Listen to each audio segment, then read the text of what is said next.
അസ്സലാമു അലൈക്കും വറഹ്മത്തുള്ളാ. പ്രിയപ്പെട്ട വിദ്യാർത്ഥികളെ, നമ്മൾ നോക്കാൻ പോകുന്നത് കഴിഞ്ഞ 2 വർഷങ്ങളിൽ നടന്ന 6ാം ക്ലാസ്സിലെ താരീഖിൻ്റെ ചോദ്യപേപ്പറാണ്. നമുക്ക് വിശദമായിട്ട് പരിശോധിച്ച് നോക്കാം. അപ്പോൾ അതിൻ്റെ മുമ്പ് നിങ്ങൾ നമ്മുടെ ചാനലിൽ ആരെങ്കിലും സബ്സ്ക്രൈബ് ചെയ്യാത്തവരുണ്ടെങ്കിൽ സബ്സ്ക്രൈബ് ചെയ്യുക. ഇത് കൂട്ടുകാർക്കൊക്കെ ഈ ഒരു വീഡിയോ ഷെയർ ചെയ്ത് കൊടുക്കുക. വളരെയധികം ഉപകാരപ്പെടും.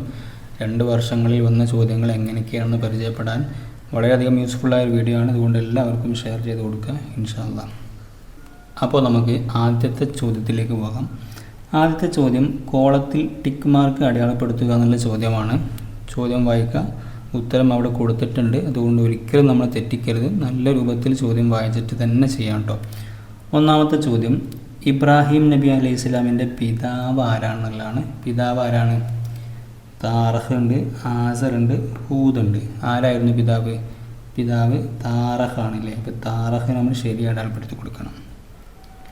അടുത്ത ചോദ്യം ഉള്ളത് യാക്കൂബ് നബി അലൈഹി സ്വലാമിൻ്റെ സന്താനങ്ങൾ 16, 12, 18 എന്നുണ്ട്. എത്രയാണ്?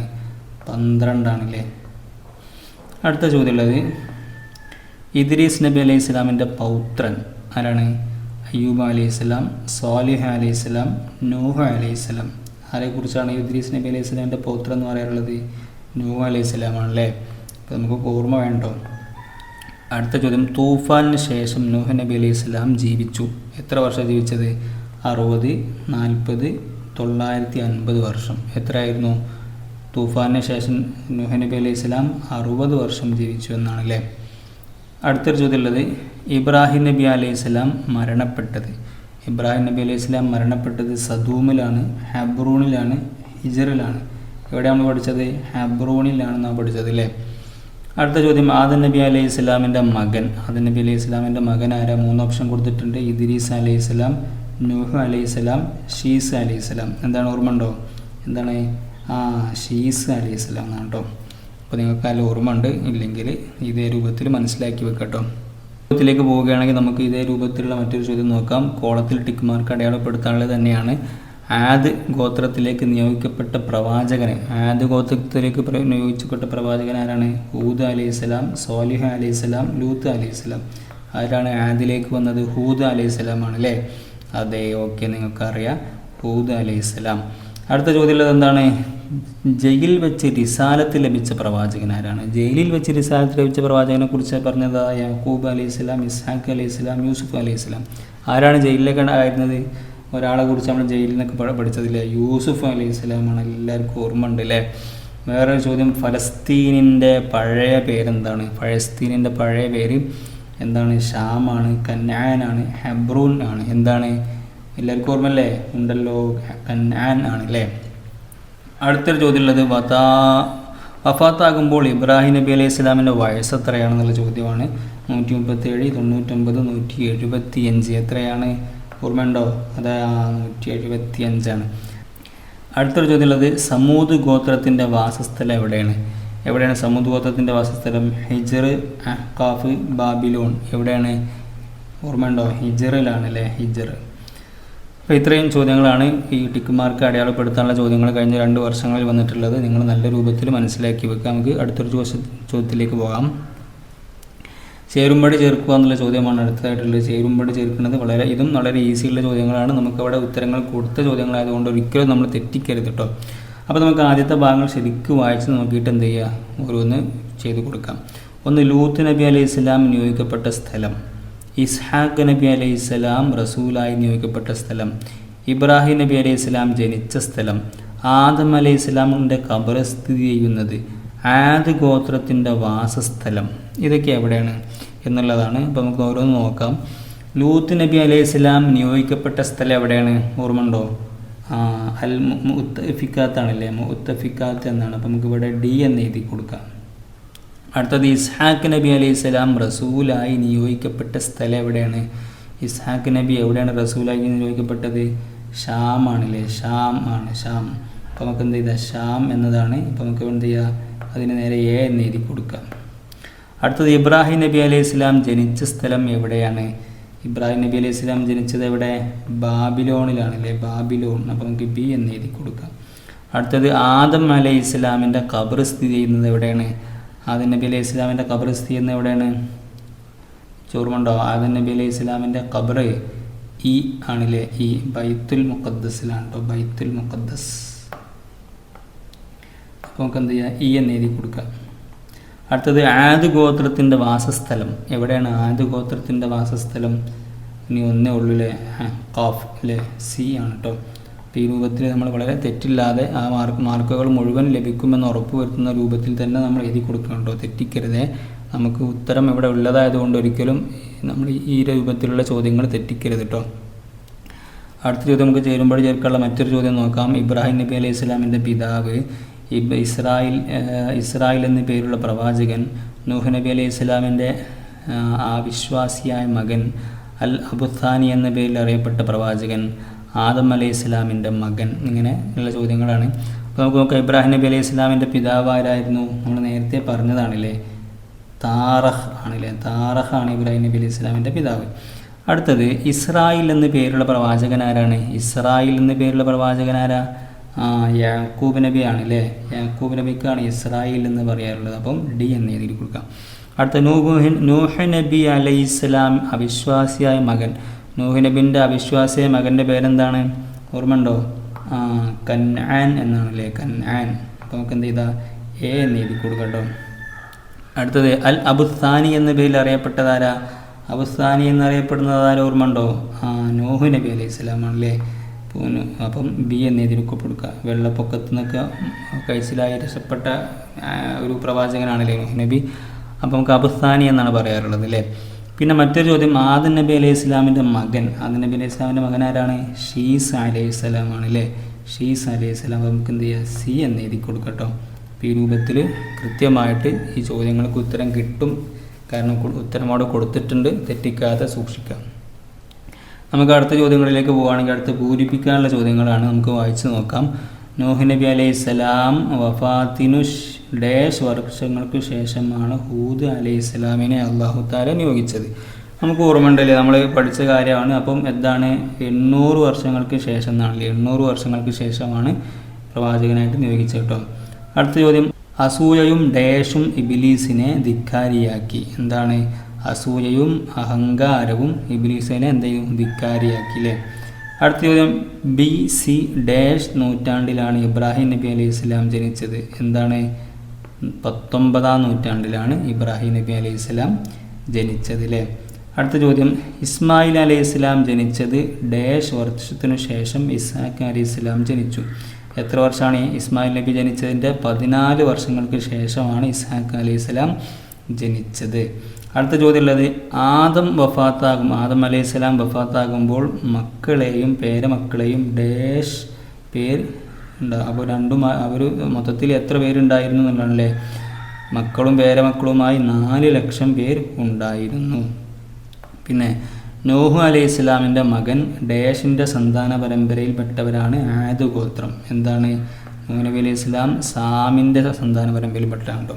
ഇതൊക്കെ അറബി മലയാളത്തിലാണ് എഴുതി കൊടുക്കേണ്ടത്. അപ്പോൾ നിങ്ങൾ കൃത്യമായിട്ട് സാം എന്നെങ്ങനെ എഴുതുക എന്നുള്ളതൊക്കെ നിങ്ങൾക്ക് അറിയണം കേട്ടോ. അടുത്ത ചോദ്യമുള്ളത് അതുപോലെ തന്നെ പൂരിപ്പിക്കാനുള്ള ചോദ്യമാണ്. ഇദ്രീസ് അലൈഹി ഇസ്ലാമിന് അള്ളാഹു തആല ഡാഷ് ഏടുകൾ നൽകി. എത്രയാണ് ഇദ്രീസ് അലൈഹി ഇസ്ലാമിന് നൽകിയത്? 30 ഏടുകളാണ് അല്ലേ.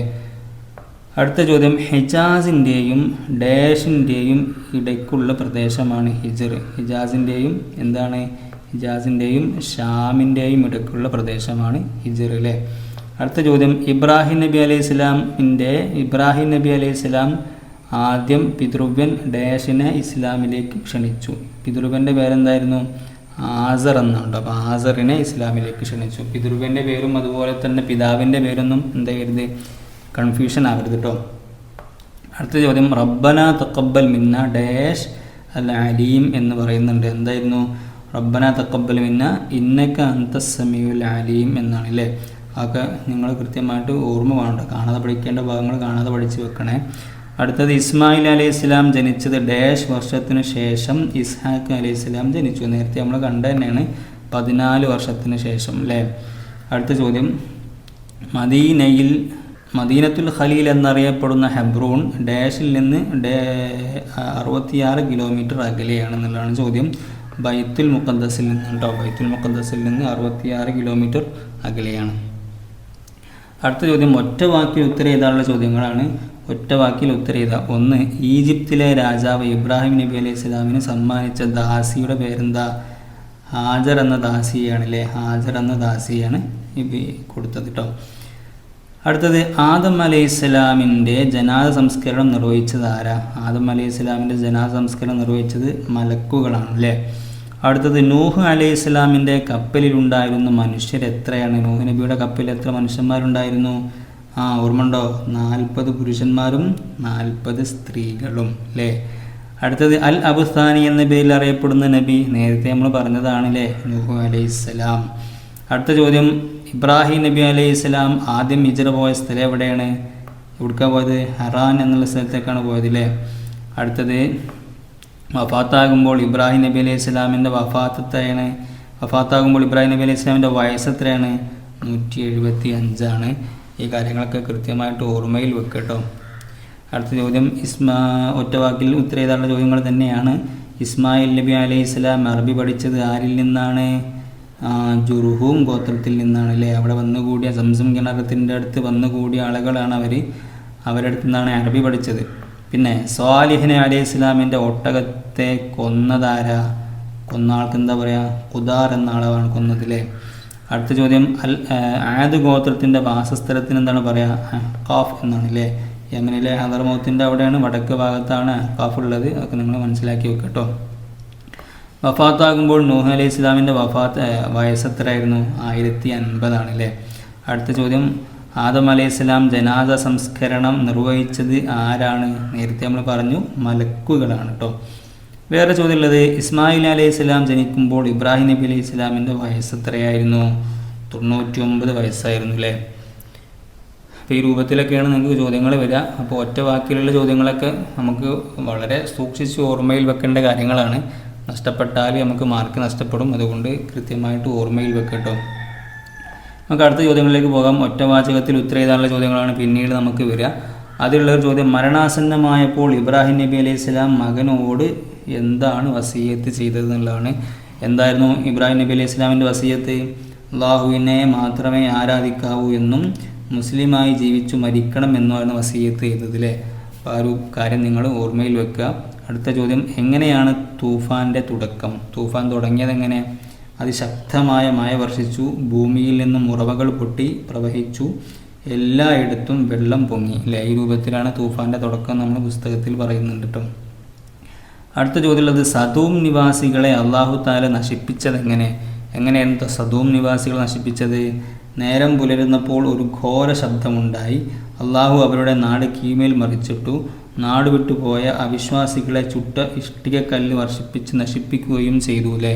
ഈ രൂപത്തിൽ നമ്മൾ ഇതൊക്കെ ഓർമ്മയിൽ വെക്കാൻ കേട്ടോ, എന്നാൽ മാത്രമേ നമുക്ക് എഴുതാൻ കഴിയുള്ളൂ. അടുത്ത ചോദ്യമുള്ളത് വെള്ളിയാഴ്ചയുടെ മഹത്വങ്ങളിൽ 2 എഴുതാനാണ്. ഒരുപാട് കാര്യങ്ങൾ പറയുന്നുണ്ട്. ആദ്യം നബി അലൈഹി സ്വലാമിനെ സൃഷ്ടിച്ചു, സ്വർഗപ്രവേശനവും ഭൂമിയിലേക്കുള്ള ഇറക്കവും ആ വെള്ളിയാഴ്ചയാണ്. അതുപോലെ വഫാത്തും വെള്ളിയാഴ്ചയാണ്. പിന്നെ ഈ കാര്യങ്ങളൊക്കെയാണ് വെള്ളിയാഴ്ചയുടെ പ്രത്യേകതകൾ കേട്ടോ. അപ്പോൾ നിങ്ങൾ ആ രൂപത്തിൽ ആ കാര്യങ്ങളൊക്കെ മനസ്സിലാക്കി വെക്കുക.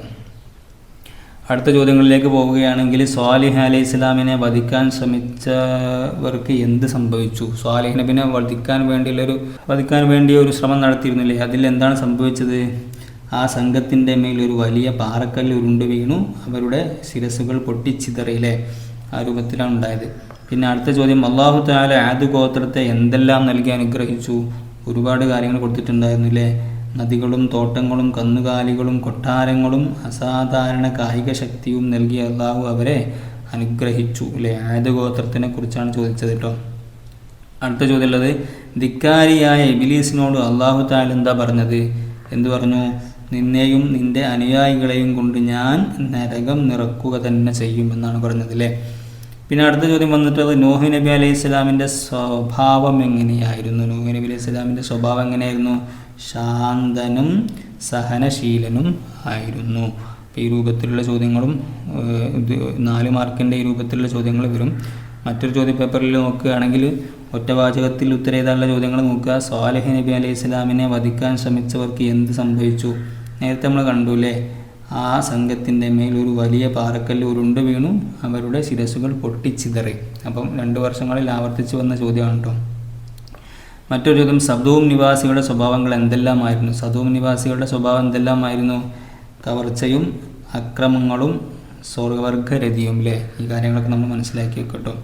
മറ്റൊരു ചോദ്യം, ധിക്കാരിയായ ഇബ്ലീസിനോട് എന്താ അല്ലാഹു തആല പറഞ്ഞത്? മറ്റേ ചോദ്യം അപ്പോൾ നമ്മൾ കണ്ടുല്ലേ, നിന്റെയും നിന്റെ അനുയായികളെയും കൊണ്ട് ഞാൻ നരകം നിറക്കുക തന്നെ ചെയ്യും. അതും 2 വർഷങ്ങളിൽ ആവർത്തിച്ചു വന്ന ചോദ്യം ആണ്. മറ്റൊരു ചോദ്യം, നോഹ് നബി അലൈഹി ഇസ്ലാം നിർമ്മിച്ച കപ്പലിൻ്റെ രൂപം വിവരിക്കാനാണ്. എങ്ങനെയാണ് കപ്പലിൻ്റെ രൂപം ഉണ്ടായിരുന്നത്?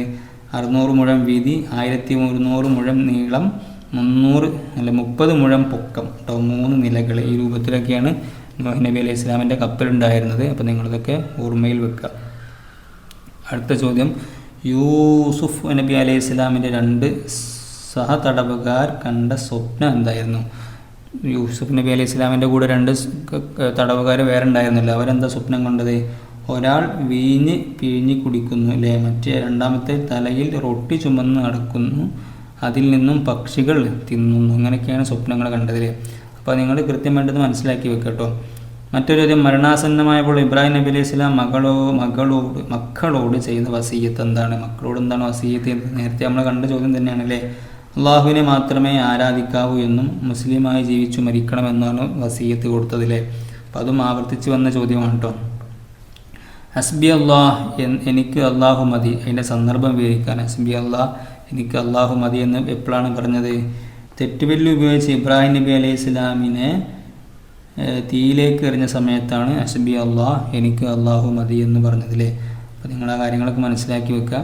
അടുത്ത ചോദ്യം ഉള്ളത്, നോഹ് നബി അലൈഹി സ്വലാമിൻ്റെ കാലത്ത് പ്രളയത്തിൽ നിന്ന് രക്ഷപ്പെട്ടത് ആരൊക്കെയാണ് തൂഫാൻ പ്രളയത്തിൽ നിന്ന് രക്ഷപ്പെട്ടത്?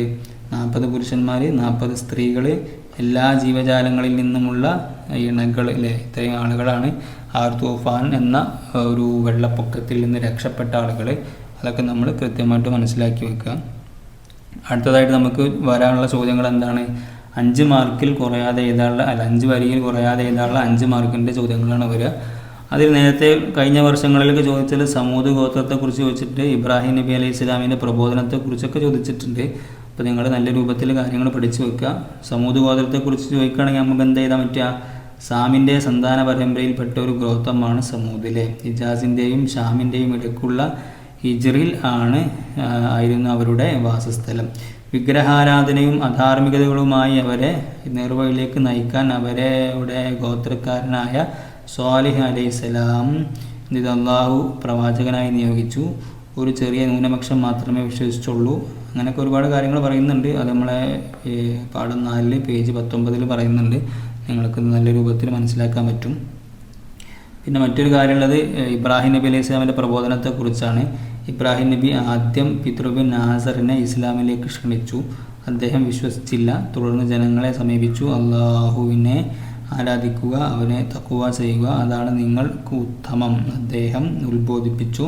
പ്രാർത്ഥന കേൾക്കാത്ത, ഉപകാരം ചെയ്യാത്ത വിഗ്രഹങ്ങളെ ആരാധിക്കുകയായിരുന്നു അവരുടെ പതിവ്. തീർച്ചയായും നിങ്ങളും നിങ്ങളുടെ പിതാക്കന്മാരും വ്യക്തമായ വഴികേടിലായിരിക്കുന്നു, ഇബ്രാഹിം നബി അലൈഹി സ്വലാം അവരോട് പറഞ്ഞു. ഈ രൂപത്തിലൊക്കെയാണ് ഇബ്രാഹിം നബി അലൈഹി സ്വലാമിൻ്റെ പ്രബോധനം ഉണ്ടായിരുന്നത്. അത് വിശദമായിട്ട് പഠിക്കാൻ നിങ്ങൾക്ക് പേജ് 22 നോക്കിയാൽ കാണാൻ പറ്റും. അപ്പോൾ ആ രൂപത്തിലൊക്കെ ചോദ്യങ്ങൾ വരും, നിങ്ങൾ പ്രതീക്ഷിക്കുക കേട്ടോ.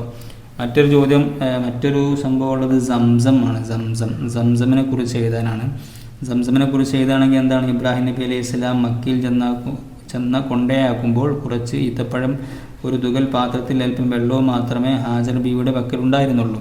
വെള്ളം തീർന്നപ്പോൾ അവർ വെള്ളം അന്വേഷിച്ച് സഫ മർവ കുന്നുകൾക്കിടയിൽ അങ്ങോട്ടും ഇങ്ങോട്ടും നടന്നു. 7ാം തവണ മർവയിൽ നിൽക്കുമ്പോൾ ഒരു ശബ്ദം കേട്ട് അവർ തിരിഞ്ഞു നോക്കി. അപ്പോഴതാ ഇസ്മായിൽ അലൈഹി സ്വലാമിൻ്റെ കാൽപാദത്തിനരികിൽ മലക്ക് കിളക്കുന്നു.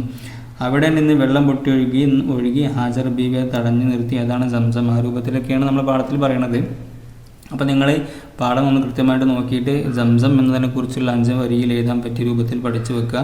മറ്റൊരു ചോദ്യം വന്നത് ആദ് ഗോത്രത്തെക്കുറിച്ചാണ്. ആദ് ഗോത്രം എന്താണ്? നൂഹ് അലൈഹി സാമിൻ്റെ മകൻ സന്താന പരമ്പരയിൽപ്പെട്ട ആളുകളാണ് ആദ് ഗോത്രം.